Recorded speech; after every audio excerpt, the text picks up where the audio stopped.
할렐루야. 이 시간 함께 예배하는 모든 성도님들의 삶에 아버지 하나님의 은혜와 평강이 가득하시길 소망합니다. 사도신경하심으로 우리 신앙을 하나님께 고백하겠습니다.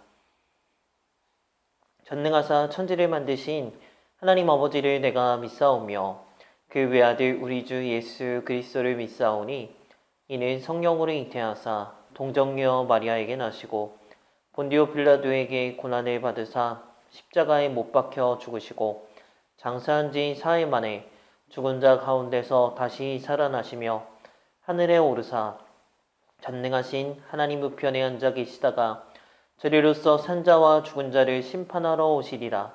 성령을 믿사오며 거룩한 공예와 성도가 서로 교통하는 것과 죄를 사하여 주시는 것과 몸이 다시 사는 것과 영원히 사는 것을 믿사옵나이다. 아멘. 찬송가 325장 예수가 함께 계시니 함께 찬양하시겠습니다.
시간 함께 읽을 하나님의 말씀은 빌립보서 4장 12절에서 14절까지의 말씀입니다.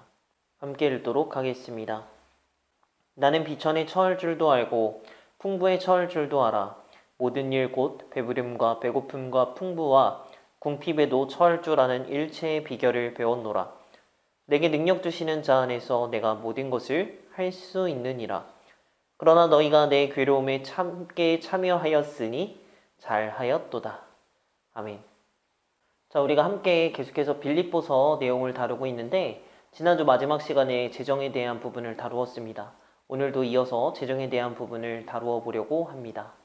우리가 신앙생활을 하다 보면 우리가 믿고 있는 하나님이 눈에 보이시지 않기 때문에 때때로 우리가 믿고 있는 하나님 또는 신앙에 대해서 뭐랄까요? 뭔가 구체적이지 않고 사실적이지 않다라고 여길지도 모르겠습니다.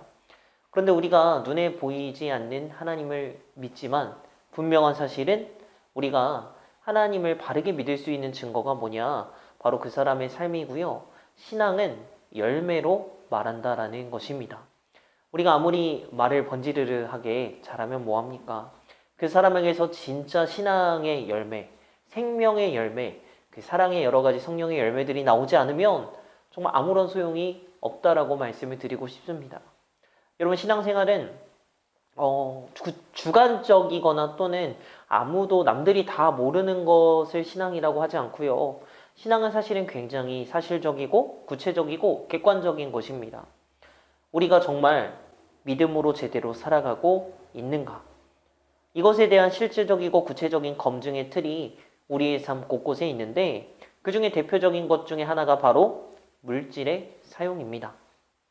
우리가 물질을 어떻게 바라보고 재물을 어떻게 사용할 것인가에 하는 것, 이것을 통해서 신앙의 진짜 모습이 선명하게 드러나게 됩니다. 여러분, 우리가 재물을 얻는 과정에는 분명한 그 사람의 수고와 노력, 헌신 등등이 담겨져 있지요. 그래서 많은 사람들이 돈을 내가 벌어서 내가 가진 거야 라고 생각하기가 참 쉬운데요. 그런데 사실은 이 재물을 포함한 모든 것의 주인이 누구시죠? 하나님이십니다. 하나님께서 모든 것을 소유하시고 가지신 분이시죠. 근데 어떤 사람이 성경에서 말하는 것이 부자가 되는 것, 이것보다 가난한 것을 더 귀하게 여긴다라고 성경을 이렇게 말한다라고 생각하기도 하는데 사실은 그렇지만은 않습니다, 여러분. 우리가 재물의 복, 물질의 복도 누려야지요, 여러분. 그러나 그럼에도 불구하고 이 우리의 재물의 많고 적음을 재물을 소유한 사람의 의로움으로 여긴다거나 하나님을 향한 우리가 순종해서 열심히 살았기 때문에 무조건 내가 물질을 많이 받는 거야 라는 그렇게 물질의 보상의 측면으로만 생각해서도 안 됩니다. 내가 하나님 앞에서 잘 살았기 때문에 그것에 대한 복이 무조건 재물이다라고만 생각할 수도 없는 것입니다. 여러분, 우리 살아가고 있죠. 살아가고 있는 모든 성도님들의 삶의 핵심 원리는 다른 것이 아니라 여러분, 은혜의 원리로, 은혜로 살아갑니다. 자격 없는 자에게 주시는 하나님의 선물이 바로 은혜이지요. 여러분, 재물도 그렇습니다, 여러분. 우리가 하나님께서 우리에게 물질의 복을 주시기도 하지만 그것을 반드시 우리의 그 삶의 노력에 대한 결과물 또는 그 노력에 대한 보상이라고만 생각해서는 안 돼요. 하나님의 부유함 그 성품에 따라서 우리에게 주어진 선물이라고 바라볼 수도 있겠습니다. 그렇게 보는 것이 맞아요. 그래야 바른 성경적인 재물관이 생기는 것입니다. 구약 성경을 보십시오. 구약 성경을 보면 이스라엘 백성들의 굶주렸을 때 하나님께서 그들에게 만나를 베푸십니다. 신명기에 모세가 만나에 대해서 풀어 설명한 말씀이 나오는데 신명기 8장 3절을 보시면요.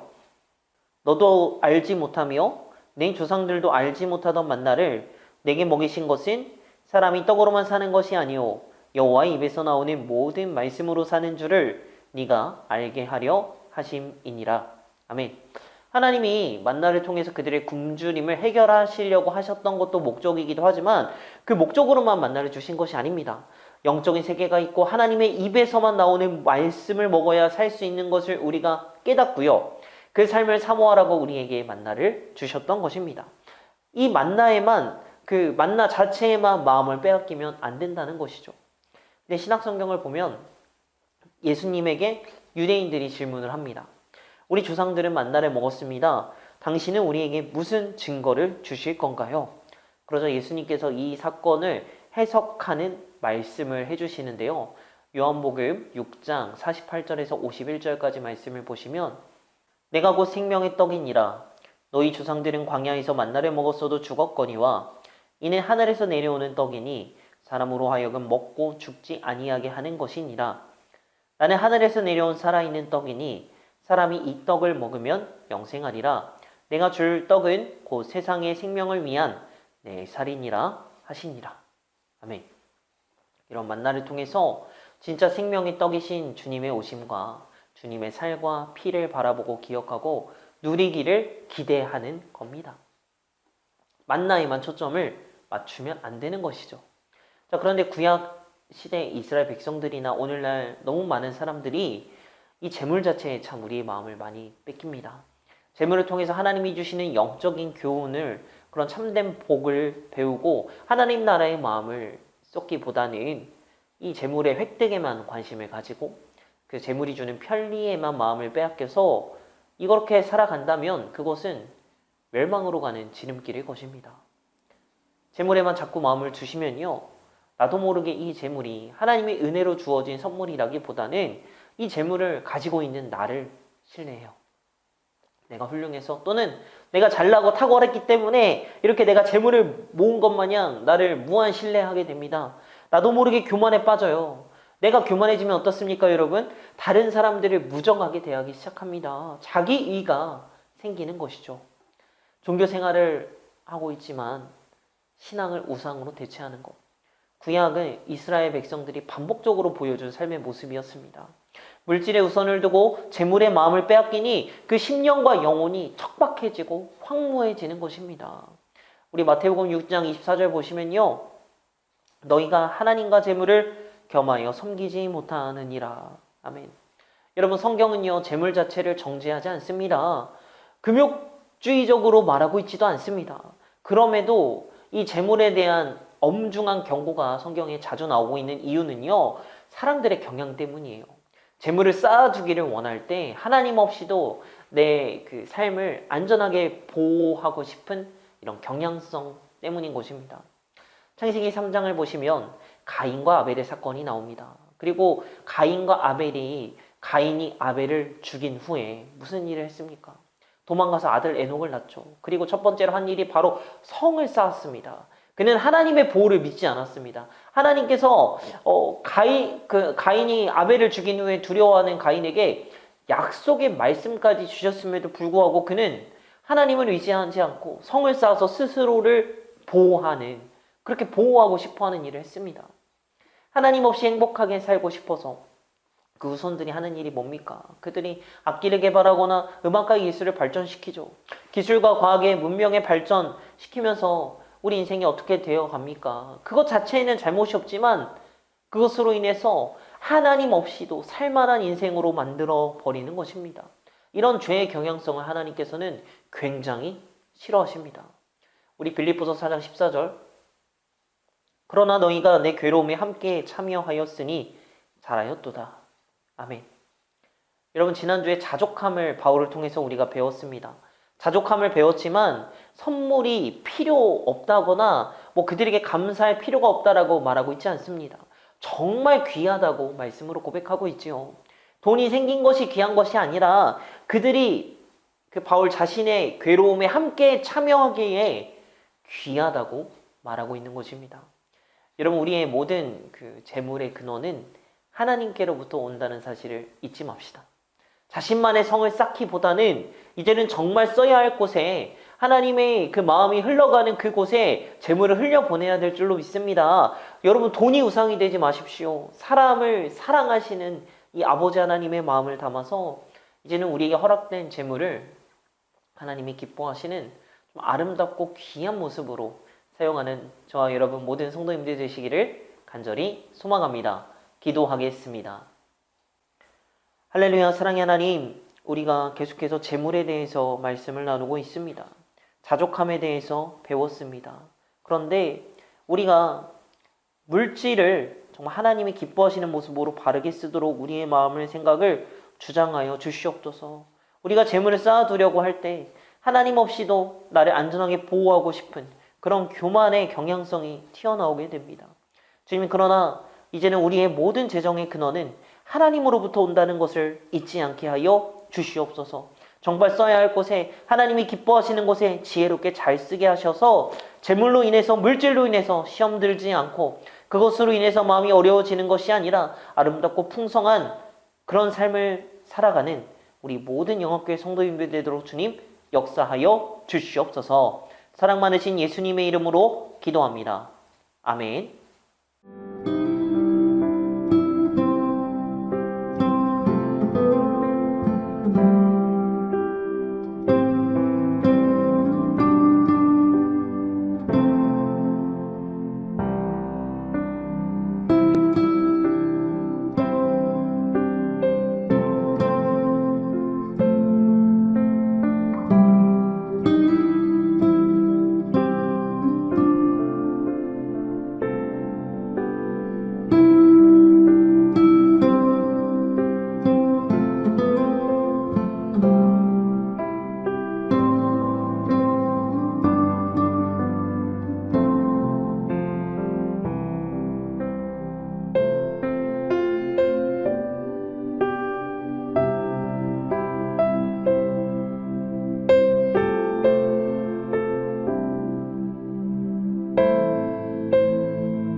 네.